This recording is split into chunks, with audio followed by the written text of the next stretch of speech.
Thank you all again for joining us for our monthly webinar. It's an educational webinar. The income fund at Amana Mutual Fund started way back in 1986. And the growth fund started all the way back in 1994. Think about how long ago that was. And we still have customers that opened up accounts back from that time, 1986. They didn't have an option to asset allocate. So what we've done now is we've added a couple of more funds to be able to asset allocate and have a proper model for your portfolio. So what we'd like to do today is introduce you to those funds, those two new funds, relatively speaking, compared to our 1986 and 1994 funds. So we have two speakers. We have Monem Salam, who's been on our last three calls as well. Monem is Executive Vice President, and he has an MBA, and he's also a portfolio manager of the Amana Income Fund and the Amana Developing World Fund. He's been with Saturna Capital for, I think, just over 16 years now. So he's a lifer here at Saturna, which is, of course, the home of the Amana Mutual Funds.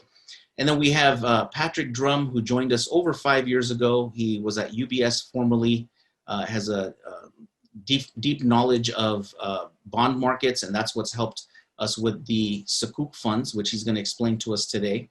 He does have an MBA as well, and hopefully he will be a lifer with Saturna as well. So I want to get it started off. I want to ask Monem to tell us about the evolution of the Amana Mutual Funds, as we now have 4 funds that are based on Islamic principles, and also talk about the inclusion of ESG in the different strictures that we've adopted. Performance data quoted herein represents past performance and is no guarantee of future results. Investment return and principal value of an investment will fluctuate so that an investor's shares, when redeemed, may be worth more or less than their original cost. Current performance may be significantly higher or lower than data quoted herein. Performance current to the most recent month end can be obtained by visiting amanafunds.com or by calling toll-free 1-800-728-8762. Please consider an investment's objectives, risks, charges, and expenses carefully before investing. To obtain this and other important information, which you should carefully consider before investing, about the Amana Funds in a free prospectus or summary prospectus, please visit amanafunds.com or call 1-800-728-8762.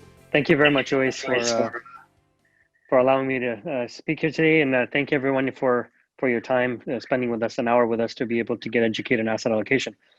So very quickly, the evolution of the funds. I mean, the income fund, which was started in 1986, the objective of the fund is current income and capital preservation. And the idea is that the founders, Dr. Mirza, Nick Kaiser, and a few other ones, were actually looking for an alternative to a savings account. And at that time, there was no alternative except for putting money into the stock market that was halal, and they wanted to keep it more conservative, so they wanted to have income producing securities. So that's actually how that fund got started. Then after about 7 or 8 years, they wanted to also be able to outperform the S&P 500, and so thus the growth fund was started to be able to kind of have a balance between the income-oriented stocks that we have in the income fund versus the growth-oriented stocks in the growth fund. And so that stayed that way for quite a while, almost close to about 15 years. And then after a huge run-up in the emerging markets in the 2000s, with China and other countries doing well, we did decide that part of the asset allocation mix for Amana should be a fund that was outside of the US. Now, both in the income fund and in the growth fund, you actually get exposure to international markets, developed international markets, for example, Europe, UK, maybe Japan, those type of things. But there wasn't a lot of exposure to emerging markets. Emerging markets are smaller countries, and they usually have a higher growth rate, and the companies are actually growing much faster. And so that's why we started in 2009, we started the Developing World Fund. We'll get into that a little bit later. And then also to round out our asset allocation, we never really had an equivalent to what people would call a fixed income fund. And so in 2015, we launched the Amana Participation Fund to be able to give you that type of an income. And along the ways, obviously we have our Islamic criteria that we use. We're not investing in any industries that are haram, also looking at the debt screens. But we also kind of formalized our environmental, social, and governance screens. Basically, what we do, and Patrick is really much more of an expert than I am in this area, but environmentally, we're looking at how companies do when it comes to recycling, how are they carbon neutral, all of those things. And the governance side, we're looking at diversity of the board. We're looking at those issues, whether or not they're independent or not. So those are the types of things we do. So another way to put this from a Muslim perspective would be that the traditional screens we've had have been a negative screen. So it would be akin to maybe saying from the verse of the Quran, forbidding the evil. And then the ESG screens are more of a positive screen. And from a Quranic perspective, the same ayah talks about enjoining the good. Very good. So we have two different standards that we're following, one since 1986, one a little bit later. And obviously the Islamic principles really can be used by anyone because it's just taking out certain types of industries and companies. So tell us a little bit about asset allocation and why it's important from your point of view. Yeah, so I'll just give you a really short example, I think. And that is, that if you're actually going up an elevator, right? The question would come, would you rather have, going up the 20 flights of the building, would you rather have one rope that's pulling you up, or would you rather have 4 or 5, right? Just in case one of the rope breaks, you don't have any choice if you're only on one. So that's one of the reasons why you want to have an asset allocation, so that not every investment in the market, not every investment that you have is actually going to do as what you're expecting it to do. So there are times when value is better than growth. There's time that's domestic will be better than international.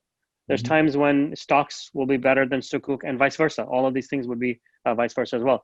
And so you want to be able to have that diversification.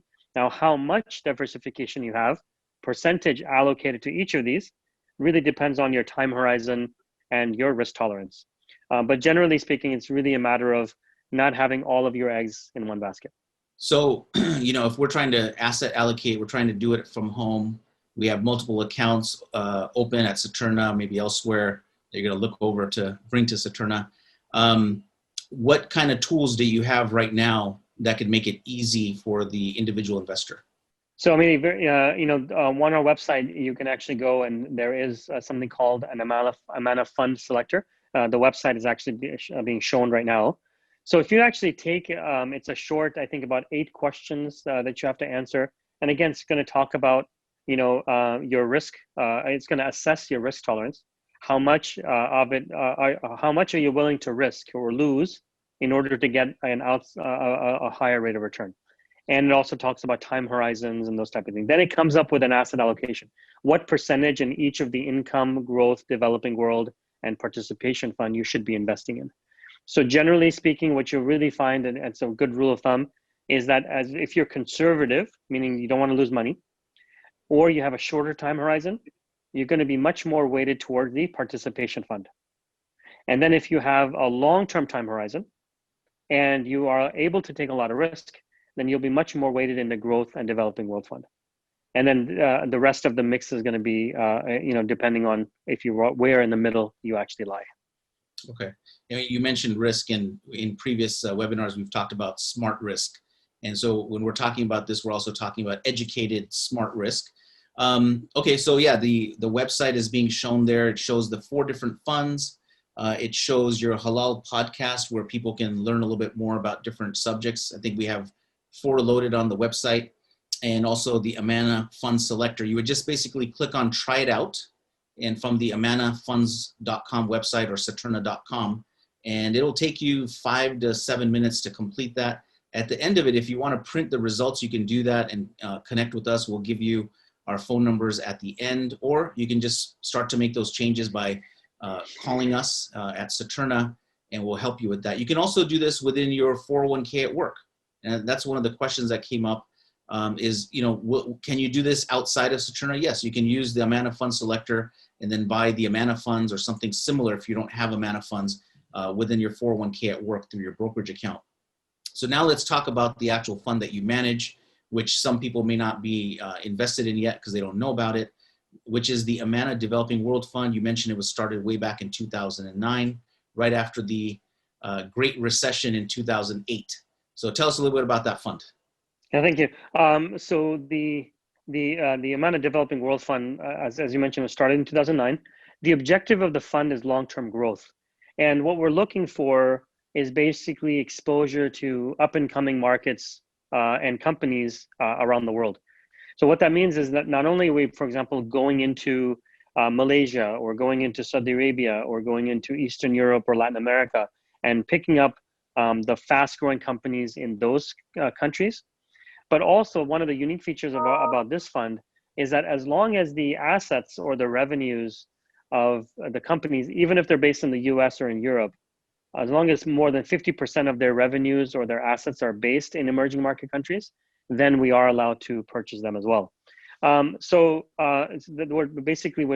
scouring the world. We're looking for these companies. Obviously, they're halal. They're also ESG compliant. But then we're looking for those companies that really in the long term will be able to outperform the benchmark, which is the MSCI Emerging Markets Index. Got it. Okay. So when you talk about, just to slow that down for a second, you said companies in the United States that do business in the developing world or the emerging markets, they have to do more than 50% of their business there. So can you think of an example of a company like that? Sure. A really quick example I'll give you is one of Qualcomm. Qualcomm, based in San Diego, they make chips for phones. They do have the 5G technology as well. But actually, if you look at their revenue breakdown, more than 50% of it actually does come from emerging markets, including China. And so Qualcomm is in the portfolio for that reason, even though it's based in the US. So you're getting names that you may already know as a consumer. You already know about Qualcomm. What about a name that other people that people would know about that's from the emerging markets directly? I think probably one of the larger holdings that we have is a company called Tencent. Yes. Tencent actually is an online online company. They have the world's most popular chatting software called WeChat. And actually has quite a bit more users than even WhatsApp does. And so the WeChat is one of them. They're also into online gaming. So they make a lot of very popular online app for the phone. They make computer games, not gaming, not as gambling. Obviously, that would be haram, but gaming as in video games that they're actually making. So Tencent is a fairly large holding, and that's also a very popular one as well. Okay. So if, people don't need to know every holding of these funds. That's why we hire a fund manager like yourself, who's been doing, this for a long time. So, but if people do want to see, they want to get some comfort from what companies are out there, where can they find the stock holdings of that fund? Sure. If they go to our website and look up Amana Developing World Fund, you can do this for all of them. There is a section in there that you can actually view all of the holdings in the fund and the percentage of each of the holdings that we do have. Okay. So if you want to do that, you can certainly look on our website. There is so much information on that website. You can spend a day on there if you wish. Don't need to, but you can. So I want to move to Patrick. Thank you, Monem. Patrick, the Participation Fund is about to celebrate the 5th year anniversary, I believe, next month, if that's correct. So tell us what makes this unique, because most people haven't even heard what is a sukuk, right? So what makes it so unique? Yeah. So first, it's a pleasure to participate and join the call, and thank you. Participation Fund is the very first of its kind, in that it incorporates all the attributes of what is considered a conventional bond fund, in that it prioritizes current income, it prioritizes capital preservation and current income, but only owns Sharia-compliant securities, that is, Sharia-compliant income. And this is a means essentially for investors to prioritize safety of their savings while seeking a competitive rate of return. I think a little credit here, or a little background, might also offer context. Prior to my arrival, coming here now about 6 years, and yes, thoroughly enjoy it, lifer. But one of the things is, given both Owaiz and Monem's long-time contribution to the company and the perspective and vision, in having the conversations and involvement in the community, a large number of our clientele is what I call is at that age and stage. And they're not able to take on the full asset allocation concentration in equities and need ways of diversifying and providing a means that's going to allow pockets of their savings to obtain a more conservative, prudent, prioritizing safety while obtaining a current income that's just not going to be offered in the equity markets. And as a result, the participation fund is aimed to provide that landing place for investors to know when things go bump in the night. The participation fund is simply to kind of provide that measure of safety. So, if somebody goes to the Amana Fund Selector and they come up as really conservative, the allocation will be 50% towards the participation fund. Right. But if somebody goes to a financial advisor at another large company, I won't name any, but some company that you know of that has investment advisors, they say, look, I'm 50 years old, here's my risk tolerance. And so they say, you know what, you're going to need 50% in bonds, right? So when we created the participation fund, it was meant to help investors that do not want to invest in interest type securities or bonds specifically. So how is the bonds and the participation, how do they correlate, and what are the differences between the two? It's a good question. It's a question that over the years, in having worked both with Owaiz and Monem, I call it sidewalk talk. And what I mean by that is that I learn a lot about questions and concerns that sometimes I'm not able to answer at that time. So there's a lot of white papers and other content in a video that came about this, about what makes a sukuk halal. I remember having conversations about individuals asking about, well, isn't a municipal toll road bond halal? And the answer is no. There's in fact an article on that on our website. And it's in part because there's a lot of education to the securities. I will share, it's a small market in the sense that sukuk is not an everyday word that we're going to be aware of. But let me give you context. It is actually a very large market. The sukuk market globally is larger than the European high yield market.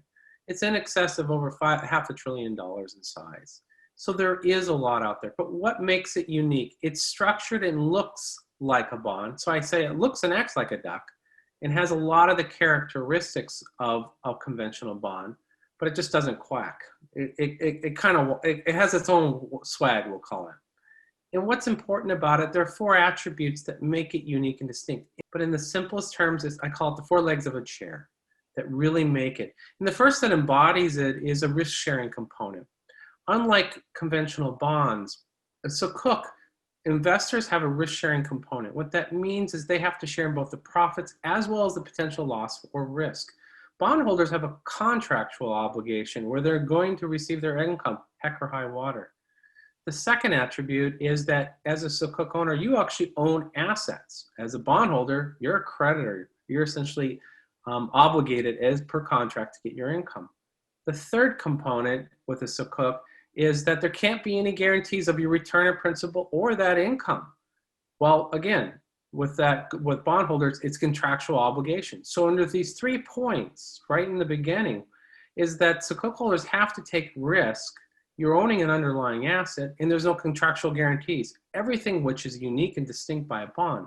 And lastly, and most importantly, every sukuk, I want to stress, that's been placed in this portfolio or in any sukuk has gone through a Sharia advisory board. It's had its own fatwa. A toll road municipal bond will not get a fatwa. And there's other aspects that come into mind. So that's what makes it very similar to a conventional bond. And it's structured so that institutions and others like myself can think about how to price it and how it's traded. Okay, thank you for that. You mentioned some videos on the website. So if you go to amanafunds.com and you go to participation fund, you'll find a 3-minute video. On there, you'll find the differences between bonds, and it just makes it very easy to see what the difference between participation fund sukuk are compared to bonds. There's also an interview that I conducted of Patrick a couple of years ago that's also on the website. So check that out if you have more questions. And then at the end of the presentation, we'll give you a few numbers to contact, emails and phone numbers if you want to reach out to us directly.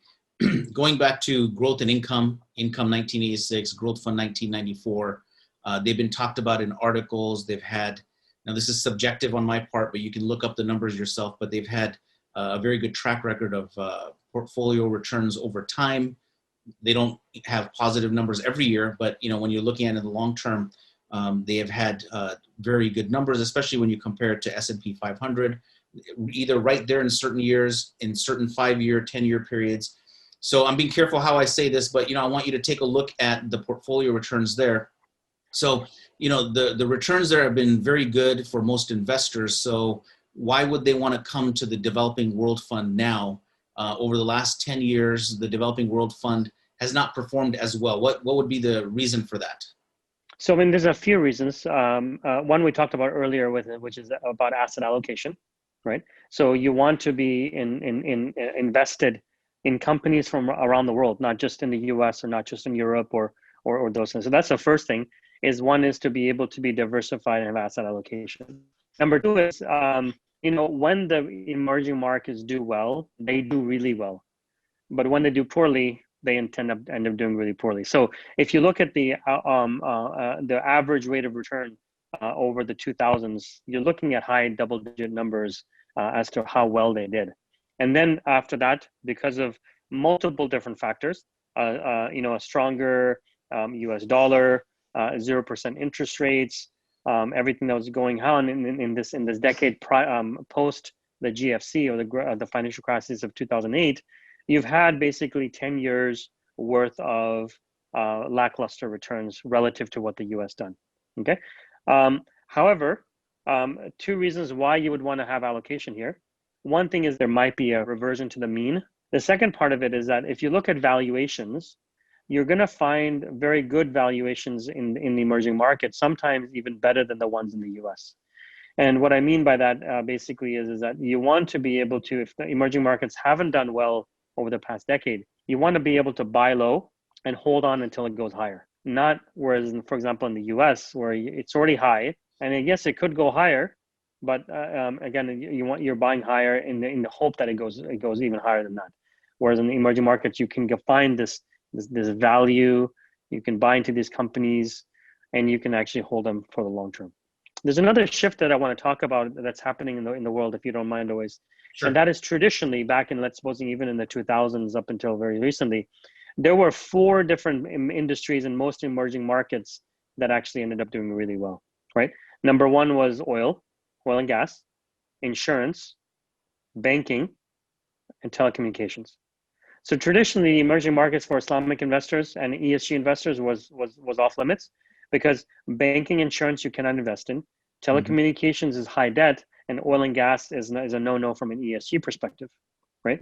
But recently what's happened is that there's been, because of the growth in the middle class, growth in technology, there's been a shift. And so then there's now a lot more companies in the technology area. We mentioned Tencent in the past. And there's also been a shift also with the rising middle class into consumer discretionary and consumer staple companies. So you have a lot more of a pool to be able to invest in that's liquid, that takes advantage of the emerging markets and the rising middle class. And so that's where the next decade looks a lot more exciting than probably the past decade was. So I want to move back to Patrick for a quick second. So, the Developing World Fund is in emerging markets. How about the participation fund? Which markets is that in? Because the fund invests in security, Sharia compliant securities, it tends to originate from regions of the world that are predominantly of the Islamic faith. So that represents Asia, the Middle East. And so as a result, by its qualification of the issuers, it is an emerging market fund exposure. I want to also put a bit of preface to that. It doesn't necessarily mean that because it's emerging market, it therefore is always going to be risky. A large part of these issuers in context have really high credit ratings. Example, Qatar, Abu Dhabi are both AA rated. And that's the equivalent of the United Kingdom. Saudi Arabia is A-, where that's also in line with China. So there's quite a few reasons, both for what I call, and it's in a recent publication, plenty in the bank, plenty in the tank, meaning they have a large amount of capital reserves and hydrocarbon reserves that provide these very, very strong capital ratings.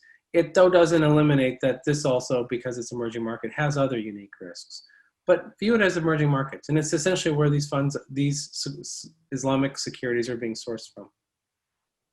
Okay. So a lot of emerging market Sukuk issuances. How many of them are in the United States so far? There are a few, but they don't have the liquidity. And there's a lot of things that we need to also take in mind. Just because it's an issue that happens to come from a certain geographic area, our team does such a tremendous amount, and credit to the whole team, deep credit research. We want to make certain it's liquid because, again, the priority is to provide that airbags and seat belts. Even though there's some issuers that are outstanding, we just don't find it to be the fit that we're looking for to provide both the liquidity and safety that we're looking for. Doesn't mean there aren't going to be bumps on that road, but we're trying to do is soften that. Okay. Monem, a question for you. Can every investor look at both of these funds? Anybody can actually purchase the funds and be allocated into them. I know the participation fund has a higher initial limit. It's a $5,000 initially to be able to get in, but it still shouldn't stop anybody from doing that. And then also the developing world has the same as the growth and income fund. Yeah, so let's say I already had my two kids, and 14 and 18 now, but let's say I had another child somehow, and this kid was just born. I want to open up an education savings account or a minor account for them. You could do either one of them. And, I'm willing to take risks because I've invested before. I've been investing for a long time. What could the allocation look like there for someone opening up an education savings account for a newborn baby? Yeah, so that brings the Amana Selector right back into the discussion, because I think it's not only about the time horizon, but also the risk tolerance, meaning that, how much are you willing to lose to be able to get that extra return on the upside. And so what I would say is definitely if you have a longer term time horizon, you can weather out the dips that are going to happen in the market. And the market always will come down. It's not always in a straight line. And so there will be periods, especially within an 18-year time horizon, that the market will come down, then maybe start to rally again. And so there's two things that are in your favor. Number one, if you're investing in an ESA or UTMA, is that you have a long time horizon. Number two is that you're going to be adding money on a consistent basis, so dollar cost averaging. And so for those two reasons, I would probably say then your allocation should be a little bit more aggressive. And what that means is that you have much more weighting towards the growth and developing world fund over the participation and income. I mean, it's great that we have these options that we can pick and choose which funds based on our risk tolerance and our time horizon. The day is finally here where we can all do that. I know some older people in my community, 70, 80 years old, and they had all of their money in the Amana Income and Amana Growth Fund before. So, when you think about your parents, your grandparents, they really should be looking at the participation fund. And for those that have never invested in emerging markets, this is the opportunity to take a look at that. Again, go to amanafunds.com and click on the fund selector. Please ask any additional questions. We're going to start getting to some of your questions right now. One other question, Monem, would be just along the same lines, right? You have a 40-year-old, they're going to retire at 65, hopefully sooner, but let's say 65 years of age. Is the answer about the same as what you would do in the education savings account? I mean, 25 years is a long time. So I would say it would be very similar. It would be, again, if it's a retirement account, you're going to be putting in monthly money on a monthly basis, or at least on a yearly basis. And 25 years is quite a bit of time. In fact, if you think about, 25 years ago, starting from this point, where we're talking in the middle of 1995, when emails were first beginning to come out, right? When Bill Clinton was coming up on his second term or fighting for a second term, long time has passed, and a lot of things have changed. And so if you look at it between now and 25 years from now, the same thing is going to happen. So would you rather be in companies that are going to be slow and steady, which is more the income fund, or would you rather be in the next, Facebooks and the Googles and those type of things that's more aligned toward the growth fund? And not only those, but the 10 cents and the ones that are manufacturing the chips and those type of things that are in the developing world fund. So I would probably say you want to be weighted more towards those, the technology and the higher, faster growing funds, at least initially, rather than that go slow and steady, slow and steady kind of funds. The one thing that I did want to add, Owaiz, if you don't mind, and this might be another advantage for those of us that are Muslim and investing in the funds, although anybody can invest in these funds, is that this is also a way the developing world, majority of the Muslim world is actually, if not all of it, is in the emerging markets, what is called emerging markets. So one way for us to be able to take exposure or have exposure to our quote unquote home countries is to be able to invest in the developing world fund as well. Okay, so let's take a couple of questions here. Would the Amana funds consider investing in China, UAE, KSA issuances, or stocks for that matter? And I'll just quickly mention that, look, yes, there are some issues with those countries for sure, but we're talking about individual issuances here. We're talking about individual stocks. We're not talking about supporting a government. So we're looking at each issuance, each company for their environmental, social, and governance. And the responsibility on us is on that part of it and not necessarily the government itself. I feel the same way about some of these countries and regions. Another question for you is, can we transfer from one fund to another without actually selling it and purchasing back, Monem? So this one is, let's say you have 50% Amana growth to 50% income, and now you went to the Amana Fund Selector. It tells you to put a percentage in Developing World Fund and Participation Fund. How would you go about doing that? So thank you. So the quick answer is you can't just transfer the shares, meaning that from a tax basis, you can easily call us up and say, can you please move 20% from the growth fund into Developing World, or 10% from income fund into participation. That's very easily done. But keep in mind that there is a buy and a sell going on, and in this particular, a sell and then a buy. And so that sell, it's possible, if it's not in a qualified account like an IRA or an ESA, could be generating some capital gains for you. So do keep that in mind.